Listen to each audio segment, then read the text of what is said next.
Something happened today. Implications for Ghana's economy and immigration policy. Doctor, good morning. Joe, and good morning to you, listeners. Thank you for joining us again. I know it's still very early in the morning, crack of dawn early where you are. How are things at school? Well, yesterday was a holiday, Martin Luther King's birthday. As you know, it's a holiday in the United States. Right. So it coincidentally fell on the day that Mr. Trump took power and signed gobs of executive orders that have the objective of unsettling America and the world. Now, let's deal with the world and focus on your international relations background. The kinds of things that Donald is talking about, from extracting the United States from the World Health Organization, what are some of the key takeaways from those moments and what he's done so far? Well, as you know, this is the second time he's done that. He took us out of not only the Paris Climate Agreement, right, but he also took us out of WHO. He made it very difficult for the WHO to work during the pandemic, for instance. So that was not unexpected. But now he's back. Essentially, what he's done is to separate one of the best medical research bastions globally from good health, essentially. WHO is for good health around the world. America was not only its most visible member, but also it's the member that paid the most dues, and also some of the best research centers in all of the world. That would have an effect, clearly, on world health. Don't know the exact way it's going to affect it, but it is going to affect it in a major way. So we have to wait and see how that happens. He exited the Paris Climate Agreement again. He did it once, he's done it again. And not only did he do that this time he added the fact that we're going to drill even more and make America the world's #1 producer and exporter of fossil fuels. Now, as you know, climate change is real. He thinks it's a hoax. Climate change has come. He thinks that it's a liberal opportunity to mismanage and misgovern. Of course, he's wrong on that. And I think that's why yesterday was difficult, especially on a day that America was intended to celebrate love, equality, God-fearedness. He decided that, he was going to bring what we call American Carnage 2.0. That was the title of his inaugural address the first time around. And even though his inaugural speech yesterday was not as dire as it was in 2017, he still painted a very bleak future of the current state of the U.S. And he has vowed to change it. And he signed almost 200 executive orders yesterday to begin his second time around. And, he said things like the pillars of our society are broken, and you can imagine Mr. Biden sitting right next to him and him making statements like that. It was very difficult to watch, but I forced myself to see it so that I can share my observations with Ghana today. Right. Okay, now, the pardons. Expected, it has happened. 1,500 people convicted of criminal involvement in what happened at the U.S. Capitol have been pardoned. And also, additional to that, was also an end to federal cases against political opponents of the Biden administration, basically meaning Trump supporters. Reaction to that? Yes. There are two things, and I want to be sure we separate them. One is the pardons that he gave to January 6th, who were charged with assaulting the Capitol on January 6th, 2021. That was 1,500 of those that he signed, essentially pardoning them, which essentially means that they do not have any cases to answer in court, and therefore they are free to go. What he's saying is, all that we all saw on that day, January the 6th, 2021, he's inviting us not to see it that way. He's inviting us to say that it was essentially a love fest, right, when everybody saw what happened. That is difficult to take, but they're free now. They're free to go. And yesterday, while he was taking his oath of office, the Proud Boys, whose leader, Enrique Taros, is one of these. You know, he was jailed for 22 years for taking part in an insurrection. And even though he was not at the Capitol on January 6th, his actions on that day, as in managing and running his organization from afar, was enough to get him convicted of that.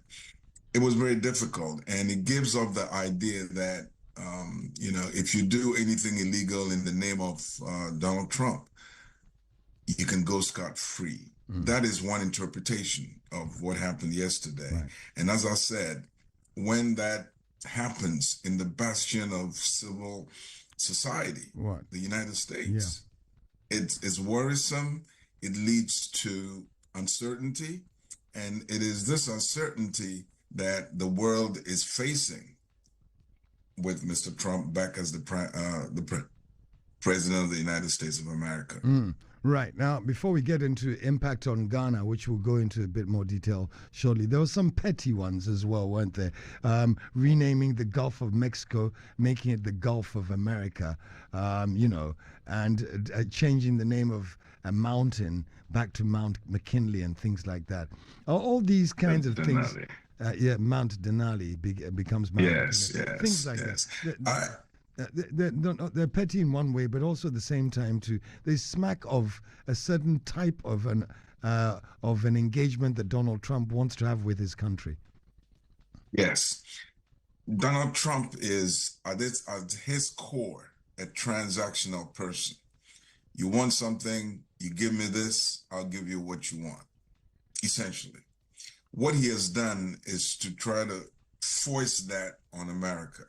And so issues about exiting from the WHO, for instance, one of the reasons he gave was that the United States pays an inordinate amount of money every year to the WHO without getting what he considers to be similar value in return. He puts everything in those terms, and that is not necessarily statecraft.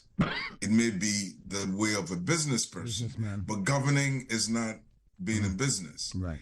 And, you know, the world is going to have to confront the fact that he's a businessman. Whatever he can get for whatever, from whatever source, as long as, you know, he thinks that it would enrich him, he'll go for that. And that is not politically, you know, taking down Mr. Trump a notch. What we're talking about is explaining his actions while he was president. And now in the campaign, all of these things he said he was going to do, including renaming the Gulf of Mexico. I mean, we're not even sure that the World Geographic Association or whoever is responsible for naming bodies of rivers and, you know, river bodies, etc. We're not even sure whether he can do that or not. But it's told well during the election. And so he told the whole world, I'm going to rename the Gulf of Mexico, the Gulf of America. And I'm not sure if you ever saw that. We lost you? Cool. Okay. So anyway, moving on, Akwasi, Doc, TikTok came up again. We talked about it yesterday, but he's looking at a 75-day reprieve moratorium. What exactly is happening with TikTok? Well, TikTok is back in a sense today because of the executive order that he signed. But again, it's all based on what the law really is. And people have gone to court for an interpretation as to whether he can expand and extend the ban, because it was the ban on TikTok that went into effect. And when the Supreme Court said that the federal government can do that, they went ahead and it took effect. But then he says, as president, he can delay the ban starting a certain time. And so now we have 75 days in which all of that is going to be sorted out.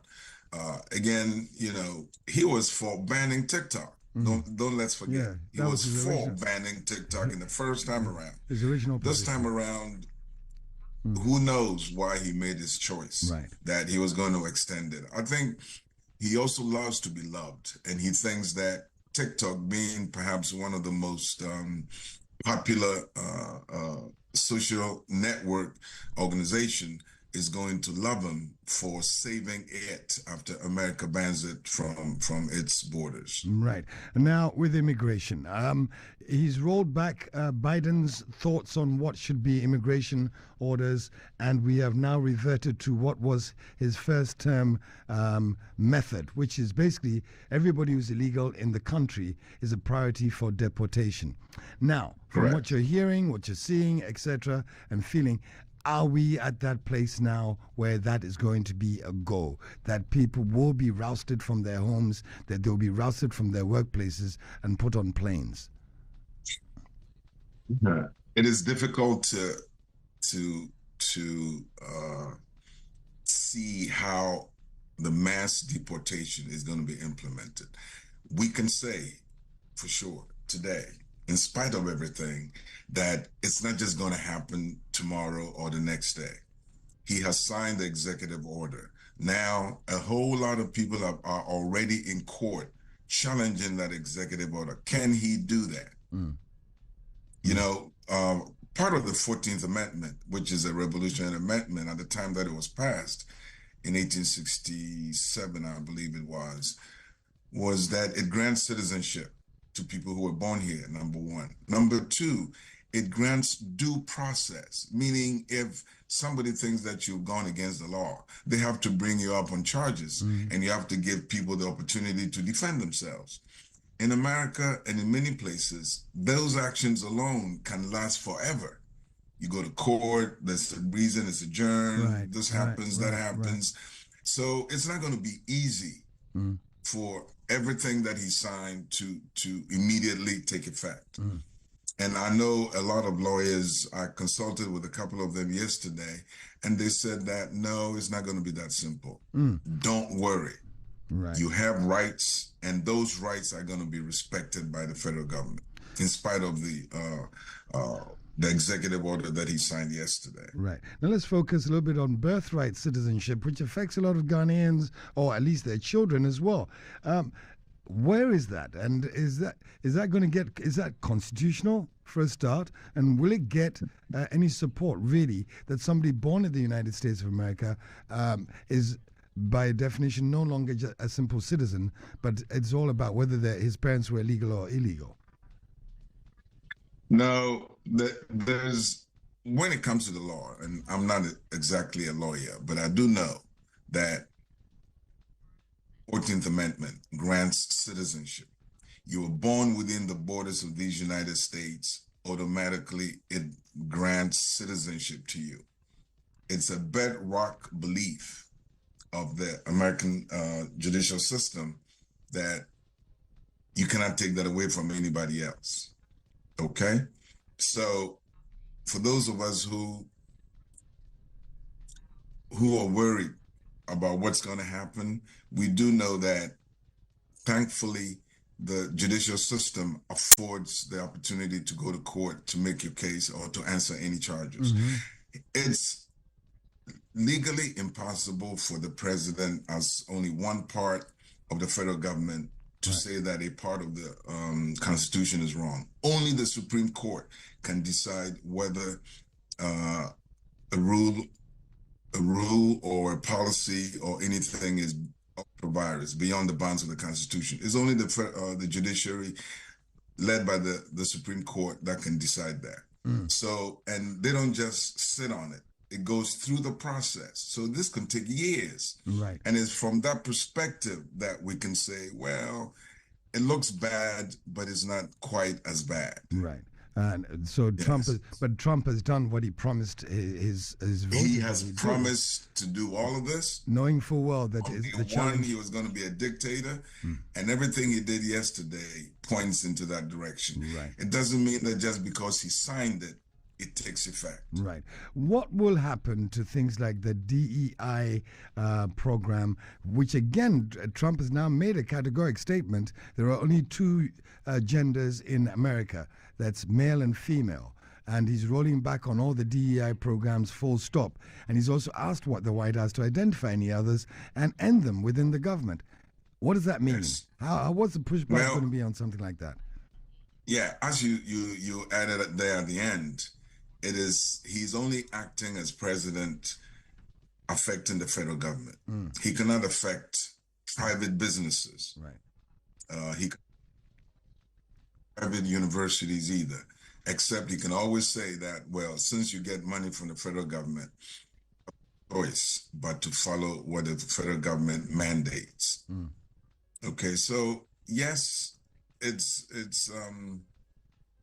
he's saying that DEI has to be disassembled. But could you? I'm not sure if people understand exactly what DEI is. Oh yeah, okay. It's diversity, equity, and inclusion. That's right. Diversity, equity, and inclusion. Right. And as you know, for some of us, we do this for a living. We teach the history of America. And if there's one thing we could characterize America it is that historically and currently there is an issue with America representing all of its peoples.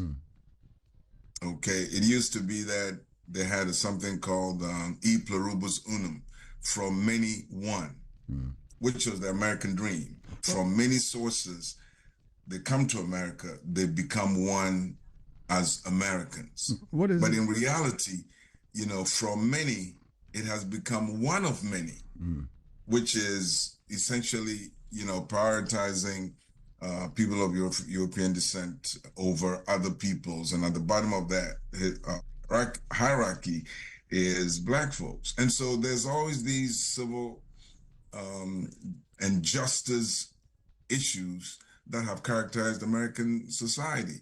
And DEI was intended as a way to reflect what America truly is. Right. America is not just a European-based nation. Not that it even was in the beginning. It's just been practiced as such. And DEI was intended to, as it were, bring everybody into the system. It was a major part of the justice system here. And now he's saying that the federal government is not going to be a part of it. I'm hoping that, and again, on Martin Luther King's birthday, which was where we're supposed to reflect on these issues, it was jarring. It was very jarring to hear that. But again, like the other things we've discussed, it's not going to happen just because he says it should. It's a lot of people have gone to court yesterday. The court system must have been the busiest yesterday because people were ready. As soon as he signed them, they went to court to say he is wrong. We cannot go that way. So it would take a while for a lot of these things to work out. But there's no question that Mr. Trump promised to be a particular person, and he's given that some concreteness since yesterday. Right. Okay. He's going the way he said he would go. Look, $4.5 billion is estimated as being the inflows from remittances from the United States, from Ghanaians living abroad. 4.5 billion, some ridiculous number like that. With that kind of money at play, and the possibilities that now exist of a lot of people not being able to stay, or certainly having to hide or focus a lot more on getting their stuff. How is this going to impact even remittances into this country? Look, if I'm spending time arguing court cases to stay in America and things like that, what does that mean for the remittances? What do you think? Yeah, immediately, the effect is going to have is that it's going to go down. Now, the question is how much is going to be affected? How much of that 4 billion a year is going to be affected? My analysis shows essentially that it's going to affect it, but we just don't know how much is going to be at stake. However, as long as you're legal, you can send money. Right. And the majority of Americans, majority of Ghanaians who in the United States are legal, by the way. They may not be, citizens, right, but they're legally here going to school, they're legally working, etc. So the majority are still going to send the money that they send home. Right. But even then, it would take a while for all of these, even if there are 2,000 Ghanaians who have to go through deportation hearings, right, until the hearings take place, right, there's nothing the federal government can do. The only way that it gets to implement anything is if the law courts say, we've looked at your case, you are at fault, you got to go back to the U.S. And of course, at that point, we know that the person may not be able to continue to send money, and they'll take them back to Ghana. So it's all going to be affected. We just don't know the effect, how much is going to be affected. Right. The level of giving has been very good for Ghana, extremely good. So the figure is going to go down, but we don't know. It's difficult to say how much down it's going to go. Right. Now, so we're a bit of in a limbo before we get a clearer picture of what it all means. Now, Correct. And the truth is, it's not just Ghanaians who have to deal with this. The largest number of people who may be illegal are not Ghanaians, even though we are disproportionately, represented in that group. Given our total population of about 32, 34 million, the numbers of Ghanaians, it's quite high. It ranks up there with Mexico, with India, with Nigeria, and all of those areas. We're 32 million. Nigeria is over 200 million. And so Ghana is disproportionately represented in that group. Right. Yeah, and I think that's why a lot of people have paid attention to Ghana. But I also have to say that justice system is slow. Right. And it is that is going to determine how much of an impact all this is going to happen as we go forward. Right. So it's not an overnight. There'll be no impact felt overnight. It'll be a gradual. No. There's no immediate impact. The only place where the immediate impact is going to be felt is in the courts. Right. Where again, lawyers are sharpening their skills to go to court to represent people, and they, as you know, they always win in these. Right. Yeah, okay. Yeah. All right. Now, so Ghana as a country, and now I'm talking about the government, with all that's going on, how does Ghana as a sovereign nation as well position itself foreign policy-wise to deal with the Trump administration and the new America? Well, some of us believe that the time has come for countries from the continent of Africa, especially where my interests lie, to begin to assert themselves in terms of the international system. As you know, BRICS, the urge to be part of BRICS as an alternative to the traditional leadership in international affairs has been going on apace for a while now. Nigeria just became a part of BRICS. BRICS started out with 5, now they're about 20-something. And sooner or later, the activities are going to garner more to see how they change the dynamics in the international community leadership. It's where it is now is precarious. Right. There's no question that the U.S. is the world's #1 democracy. If it is going to enjoy that level of notoriety, and it's going to be difficult for Mr. Trump's ideas and policies to garner help. It's going to be difficult. In one sense, he's saying that we're going to just rename Mexico, the Gulf of Mexico.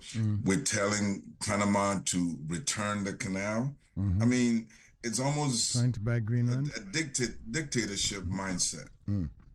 How do you compare the U.S. as the bastion of civil society, at the same time being able to tell the world that we're America and we can do whatever we want, including even renaming a body of waters? That's what's going to happen in the next few years. And like I said, a lot is going to take time.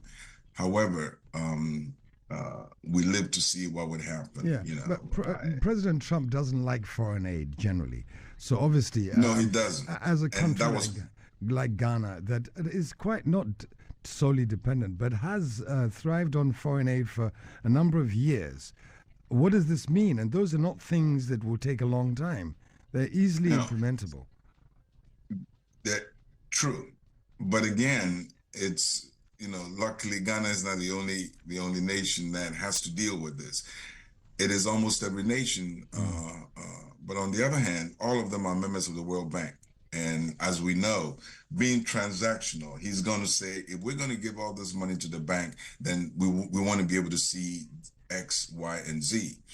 And so this is where diplomats also have to earn their money and try to, I wouldn't say push back at Mr. Trump, but say that, well, it's not always about, you know, transactional activity. We are part of this world. We are part of the UN, just like you. We have other things we can focus on. Let's focus on those things. Disagreements get in the way. It's going to be difficult for all governments, not just the Ghanaian government. And as you know, there's been some interesting situation regarding America's presence, military presence in a place such as Ghana.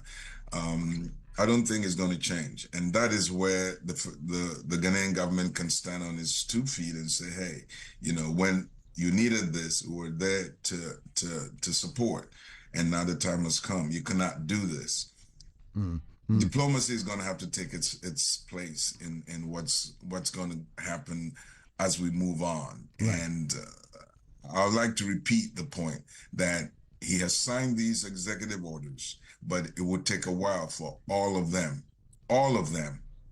to be legally certified for it to go forth. Right. And finally, before I let you go, the issue of xenophobia and the fact that literally Trump has won an election by celebrating the isolation of America once again. The policy of isolation is not new to America. It's happened before. Is it going to become the norm gradually that under Trump, this is what is going to be happening? More and more, America is going to become isolationist as well as at the same time trying to be acquisitive. Yeah, it's and that's the contradiction that Mr. Trump has to deal with. There's no question that we have something from his first term to deal with that. As you know, he said that NATO America was not going to carry NATO anymore, and that it has to change, which is the policy that is going to affect what happens with, and we haven't even talked about the Ukraine-Russian, you know, we haven't talked about that. And it is interesting that perhaps one of the most important international issues, nobody said anything about that. He himself has not said anything. And I dare say that he probably hasn't, because Putin is supposed to be his friend, as he says all the time. And Mr. Putin probably told him, look, when it comes to this, just lay quiet. Let's see what happens. And that's where the focus has been on Gaza. We haven't had anything in these last 2 days from Mr. Trump on the situation in the middle of Europe. And it's not coincidental. I think he's very much aware that he doesn't want to put his friends' actions and activities in Ukraine on the world stage just yet. It's going to happen. It's just a matter of time. But the contradictions are going to play out, and it's going to be difficult for him as the president at one time saying that we're for justice and peace, and for the other saying that, in fact, we are going to do and take some unilateral actions that affect other people, but we're going to do them anyway because we are America first. We've lost Professor Akwasi. Exactly what he says, America first. All right, Prof. I'm going to say thanks very much for joining us this morning again to continue our conversation from yesterday. We hope to be able to touch base with you again sometime next week and continue this very same conversation. Thank you. Thank you. Thank you very much, Kojo. And happy belated Martin Luther King Day. Yeah, thank you very much. Right, you take care. Bye-bye. All right. All right. Mm-hmm. Dr. Akwasi Osei is a professor, Department of History, Political Science and Philosophy, Delaware State University. Former dean, by the way, and retired and went back to purely teaching. Now, with the time running out, 3 minutes left on the clock. So you stop making noise off mic. Now you can make the noise. Yeah. What did you want? Very enlightened by the conversation. Okay, there you go. So we've had some decent conversations today. The Obuasi situation though, no progress. Oh, yeah, Kenyano. Nyadia, resolution biabeba. It's like we'll talk. What do you think is going to be the need must happen? Well, this is a $1 billion question, but I think that government has to be swift with the investigation. Number one, number two, that they've got to be also swift with a roadmap and some action. And be like Donald Trump. Yeah. Be like Donald Trump. Yeah. Even though we don't in a nicer way. Yeah. We don't like the Don like that. But we like action. On your promise and fail, sir. On no promise and no yeah. So Jimmy Samo. But proper. Yeah. Okay, Pacho. In the meantime, from the 30th of January to the 1st of February, Africa's most influential business and political leaders will gather here in Accra for the Africa Prosperity Dialogues and the Project Afrique exhibition. And under the theme delivering Africa's single market through infrastructure, invest, connect, integrate, this high-level summit will bring together heads of states and heads of government, business leaders and executives, social change makers and policymakers to shape Africa's future and on infrastructure and trade. Now, there's also the Africa Prosperity Champions Award and the presidential gala dinner that's taking place on the 1st at Kempinski. That's Kempinski Gold Coast City Hotel. Now, to register, you go to Africa Prosperity Network. You should see the man's cup. It's the size of a bucket. And you can also call 053-609-8325 or send a mail to protocol@africaprosperity.network. All right. Say bye-bye. Bye-bye. We'll be back tomorrow, same time, 5:45. Make a date. Don't be late. This is the Asaase Breakfast Show. It's me, Kojo. His name is Kwegu. And the other one was Yaboa. We'll be back tomorrow. Coming up next, news at the top there, 10 o'clock with Clankson. After that, Caro.